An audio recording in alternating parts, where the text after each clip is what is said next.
Gulzar house అగ్ని ప్రమాద ప్రాంతాన్ని BRS working president KTR party senior నేతలతో కలిసి పరిశీలించారు. సీఎం రేవంత్ రెడ్డి అందాల పోటీల మీద కాదు అగ్ని ప్రమాదాల మీద కూడా దృష్టి పెట్టాలని బీఆర్ఎస్ వర్కింగ్ ప్రెసిడెంట్ కేటీఆర్ సూచించారు. అగ్ని ప్రమాదంలో మరో ప్రాణం పోకుండా చూడాలని డిమాండ్ చేశారు. రాజకీయంగా మాట్లాడడానికి రాలేదన్న కేటీఆర్ ప్రభుత్వాలు ప్రజల ప్రాణాలు కాపాడాలని అన్నారు. మృతుల కుటుంబాలకు 25 లక్షల నష్టపరిహారం ఇవ్వాలని డిమాండ్ చేశారు. అంబులెన్స్ లో ఆక్సిజన్ సిలిండర్ లేకపోవడం దురదృష్టకరమన్నారు. హైదరాబాద్ లో ఇదే అత్యంత భారీ అగ్ని ప్రమాదమని కేటీఆర్ అన్నారు.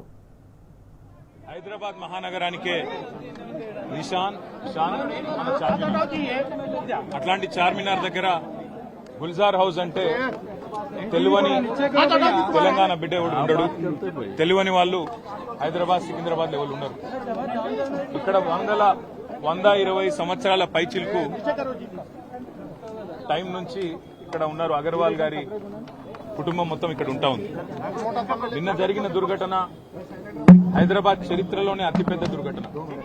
అగ్ని ప్రమాదం ఏదైతే జరిగిందో ఒకటే కుటుంబంలో 17 మంది చచ్చిపోవడం అంటే నిజంగా కూడా మనసున్న ఎవరికైనా నిన్న ఆ సంఘటన దృశ్యాలు, ఆ తర్వాత వాళ్ళ కుటుంబ సభ్యుల ఆర్తనాదాలు వింటే గుండె కదిలిపోయే పరిస్థితి.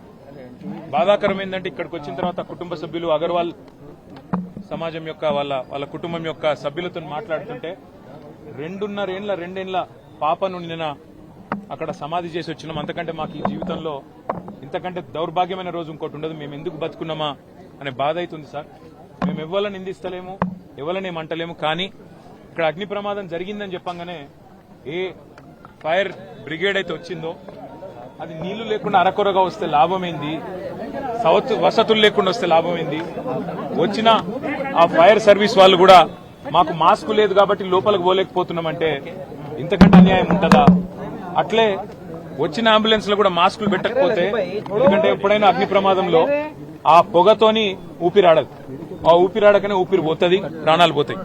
అట్లాంటప్పుడు ఆక్సిజన్ మాస్కులు లేకుండా, అట్లాంటప్పుడు వచ్చిన అంబులెన్స్ లో కనీస సౌకర్యాలు లేకుండా వస్తే ఎట్లా?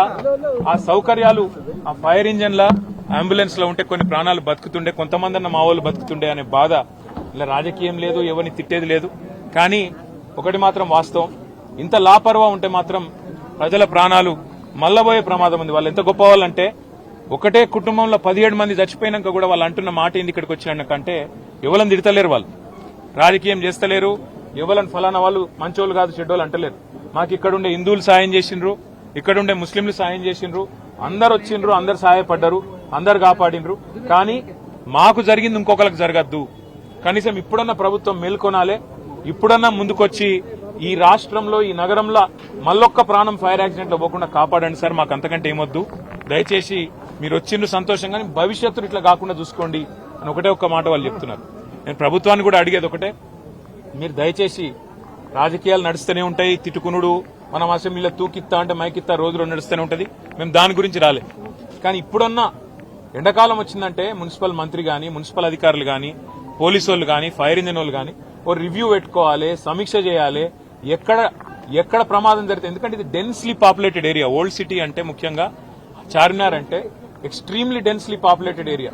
ఇక్కడ ఒక ఫైర్ ఇంజిన్ రానికి పోనికి కూడా జాగుండదు, తెల్లారు లేస్తే అంత ట్రాఫిక్ ఉంటది ఇక్కడ. మరి ఇక్కడ ఏమన్నా అయితే ఎట్లా అనే ఒక ఆలోచన ముందు నుంచి ఉండాలి. ఇక్కడ ఫైర్ హైడ్రెంట్స్ పనిచేస్తున్నాయా లేవా, నీళ్ళు ఏడికెళ్ళి తేవాలి. ఇంజన్ అంటే వచ్చింది, నీళ్ళు ఏడికెళ్ళి తెచ్చుకోవాలి లాస్ట్ మినిట్ లా. ఆ సోయి ఉండాలి, అధికారులకు ట్రైనింగ్ ఉండాలి, ఎప్పటికప్పుడు మాక్ డ్రిల్స్ ఉండాలి. అవేవి లేవు, ఇది మంచిది కాదు. రెండోది, అంబులెన్స్ వచ్చినాక ఆక్సిజన్ మాస్కులు లేకపోతే ఫైర్ యాక్సిడెంట్ అయిన కాడికి ఏం లాభం? వాళ్ళ బాధ అంతా ఏంటంటే 17 మంది చిన్న పిల్లలు 8 మంది పోయినారు. ఇంతకంటే అన్యాయం ఉంటుందా సార్? దయచేసి ఇంతకంటే దుర్దినం మా జీవితంలో లేదని వాళ్ళు చెప్తున్నారు. మేము కూడా ప్రభుత్వాన్ని ఒకటే కోరుతున్నాం, చచ్చిపోయినాక కాంపెన్సేషన్ ఒక 5 లక్షలు ఏదో ఇచ్చి చేతులు దులుపుకున్నాడు కాదు. భవిష్యత్తులో ఇంకెవరు చావకుండా చూడండి, భవిష్యత్తులో ఎవరికి ఇట్లాంటి దుర్మార్గమైన పరిస్థితి, ఇంత ఘోరమైన పరిస్థితి రాకుండా చూడండి. దయచేసి మీరు చేస్తున్నారు కొన్ని పనులు, ఇంకా మంచి పనులు చేయండి. అందాల పోటీలని వాటి మీద పెట్టిన శ్రద్ధ దీని మీద కూడా పెట్టండి, వాటి మీద పెట్టే ఖర్చు ఇక్కడ కూడా పెట్టండి. ఇక్కడనే కాదు, ఒక ఓల్డ్ సిటీ అనే కాదు, హైదరాబాద్ అనే కాదు, రాష్ట్రంలో ఏ మారుమూల పల్లె గాని పట్టణంలో గాని యాక్సిడెంట్ అయ్యింది అంటే వెంటనే ప్రాణాలు కాపాడుతందుకు కావాల్సిన సరుకు సరంజామా మనుషులు ట్రైనింగ్ ఇవన్నీ ఉండాలి. అవన్నీ ఉండకపోతే ఉత్తగానే వచ్చినాం పోయినామంటే కరెక్ట్ కాదు. ముఖ్యమంత్రి గారు కూడా వచ్చేది ఉండే, కనీసం వచ్చి చూస్తే, ఎందుకంటే ఆయననే హోంమంత్రి, ఇంకొకరు ఎవరు లేరు. మరి ఆయన కిందికే ఫైర్ డిపార్ట్మెంట్ వస్తుంది, ఆయన కిందికే హోంశాఖ వస్తుంది. ఆయన వస్తే అధికారులు కూడా అప్రమత్తంగా ఉంటారు, అధికారులు కూడా చేస్తారు. వాళ్ళు తనలాడేది వాళ్ళు తనలాడుతున్నారు. పోలీసు వాళ్ళు, మున్సిపల్ అధికారులు వాళ్ళు పాపం చేసే కాడికి చేస్తున్నారు. కానీ పైనున్నోళ్ళు పైసలు ఇవ్వాలి,